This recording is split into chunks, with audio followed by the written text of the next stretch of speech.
اهلا وسهلا مع وصفات حورة. النهارده من فرختين بس هنعمل 6 وجبات مختلفين هيوفروا علينا وقت كتير عشان ما نقفش كتير في المطبخ. مش هياخدوا معانا وقت خالص، وكل الكميه دي هنطلعها من فرختين. وطبعا التتبيلات مختلفه وهنعمل حاجات كتير مختلفه عن بعضها وتتبيلات كتير.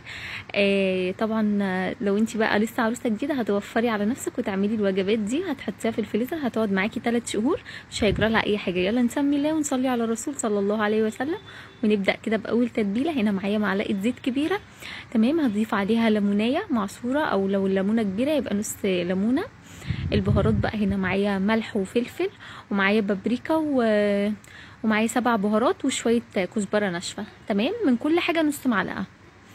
بردك الملح نص معلقه، مش هكتره قوي عشان لسه هنضيف حاجات مالحه. وطبعا حطيت هنا معلقتين بقى زبادي.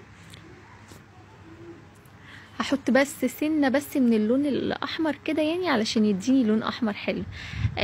انا حطيت بقى كده الملح، والملح بردك حسب الرغبه، يعني الملح نسبي، يعني حسب ما تزودي وتقللي. طبعا ما تنسيش بقى فصين الثوم، انا افتكرتهم في الاخر.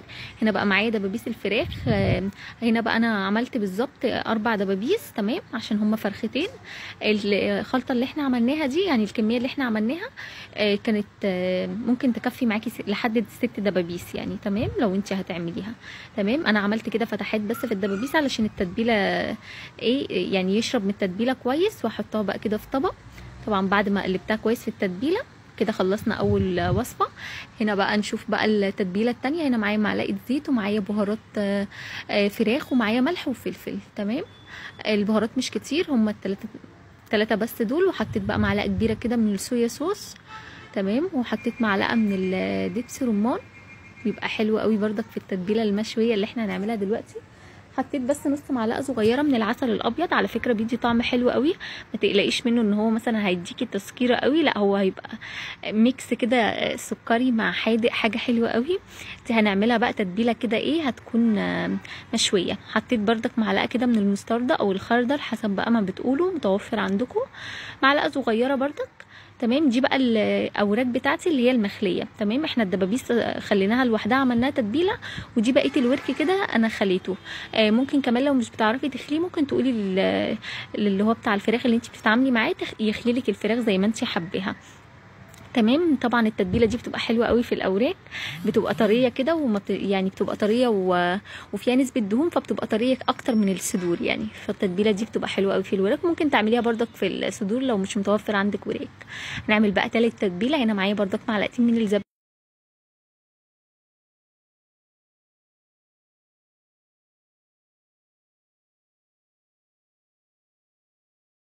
وكركم. وحطيت هنا بردك بهارات مشكله اللي هي بهارات الفراخ. من كل حاجه نص معلقه صغيره. حطيت توم باودر ومعلقه كده من الزيت، وهقلب بقى كويس لحد ما ادمج المكونات كلها مع بعض. ولو عندك بهارات شيش طاووق بردك ممكن تحطيها بدل بهارات الفراخ، بس ما كانش متوفر عندي. بس عملت بقى كده الشيش بعد ما قطعت كده قطع الفراخ بتاعتي مكعبات. وحطيت هنا فلفل بردك مقطعه مكعبات وبصل، تمام. وهجيب بقى عصيان الشيش دي واحط عليها بقى، هتبقى ارصها كده فوق بعضيها، فلفل وبصل وفراخ. ممكن لو عندك فلفل الوان هيبقى حلو قوي بردك. حطيتهم بقى على راسيون كده، ما شاء الله عملوا معايا 5 اسياخ من الشيش. بردك بتطلع بتتشوى على طول، ما بتاخدش معانا وقت. نعمل بقى كده الوصفه اللي هي الرابعه. هنا بقى معايا كده 4 قطع من الصدور. طبعا بصي الكميه هتعملي الكميه اللي انت عايزاها. انا عطيت بس كده خبطتين كده للفيليه بتاعي علشان يتفرد معايا كده ويبقى حلو وما بياخدش وقت معايا في السوا. البهارات بقى انا بهرت بملح وفلفل وزعتر، بس هما ال3 بهارات دول، ما حطيتش كتير. رشيت بقى رشه من الناحيه دي ورشه من الناحيه دي، وهقلبهم كده كويس في بعض. بردك الكميه اللي انت حباها. هنا بقى احنا هنجيب ورق الاسترتش اللي هو الاسترتش راب ده عشان يلف معايا الكوردون بلو كده كويس قوي. هحط بقى شويه من الجبنه، ممكن تحطي رومي مدخن، عملته معاكم قبل كده بالرومي المدخن. ممكن تحطي الحشوه اللي انت حباها، بس طبعا الجبنه بتبقى حلوه قوي كده، وبعد ما تعمليه بتبقى سايحه جوه كده، بتديكي طعم حلو، تمام. هنا حطيت شويه بس من الجبنه الموزاريلا، ما ضفتش اي اضافات. وهلفه كده من الجناب عشان اقفله، بس ما بياخدش وقت خالص. وهتعملي عادي بصدور البانيه العاديه، مش شرط تجيبي يعني قطعه مقطوعه كبيره، انت عادي بالبانيه بتاعك بس هتديله خبطتين كده علشان يتفرد معاكي بكل سهوله، ما بياخدش وقت. هعمل بردك 4 قطع منه، تمام. هلفه بردك كده، ما بياخدش وقت خالص، وهتلفيه وهتطلعيه بردك. ممكن تعمليه بقى ببقسماط وبيض وتقليه تحمريه، وممكن تعمليه بمشوي فحسب ما تحبي. انا بردك عملت الكميه دي. نشوف بقى الوصفه اللي هي الرقم 5 أو 6 مش فاكره، بس تقريبا رقم 5. حطيت بصلايه مبشوره، وحطيت ملح وفلفل وبابريكا وبهارات فراخ، هقلبهم بقى كده كويس مع البصل. ومعايا هنا بقى قطع كده من البانيه. تمام، بردك الكميه حسب الرغبه. تمام، انا حاطه بصلايه صغيره خالص. ممكن بردك لو انت مش بتحبي البصل ممكن تستغني عنها وتحطي معلقه صغيره من البصل البودر. هنا بقى بعد ما غلفته كده بالبهارات كويس، وعشان ياخد معايا هجيب بقى، عشان ياخد معايا طعم حلو، هجيب بقى بيضه وهحط عليها رشه ملح ورشه فلفل اسمر عشان الزفاره، واقلبهم كويس. طبعا كلنا بنحب البانيه، مفيش حد ما بيحبهوش، فبنحب يبقى اسهل حاجه عندنا بقى في الفريزر تبقى البانيه كده، هتطلعي تقلي على طول وهتعملي جنبيه اي حاجه. هنا بقى بعد ما طلعته حطيته كده في دقيق ما فيهوش اي حاجه، يعني احنا كده كده مبهرين البانيه بتاعنا فمش محتاجين بهارات.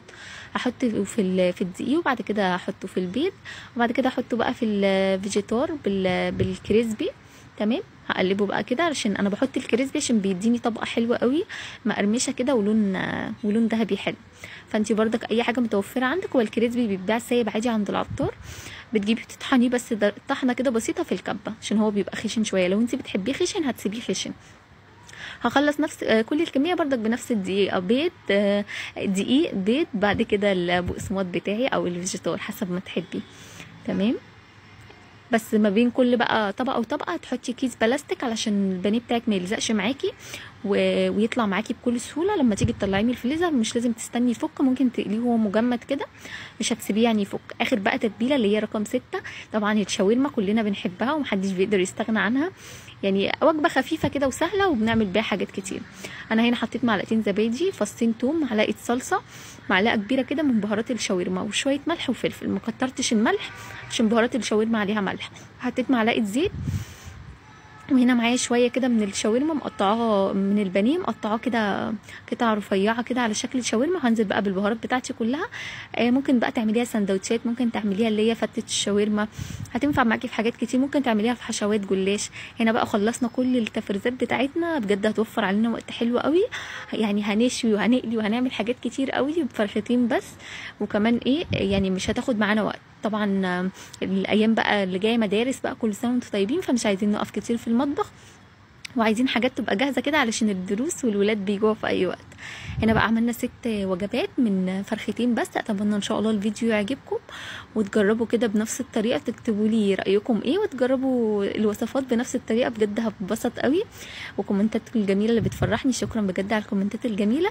تنسوش بقى لو عجبكم الفيديو لايك وشير وكومنت حلو برايكم، ويا رب لو كنتوا استفدتوا من الفيديو تسيبوا لي تعليق حلو كده برايكم. وما تنسوش تصلوا على الحبيب المصطفى صلى الله عليه وسلم. وان شاء الله اشوفكم في فيديو جديد على خير، واكتبوا لي محتاجين وصفات ايه الفتره اللي جايه. ومع السلامه.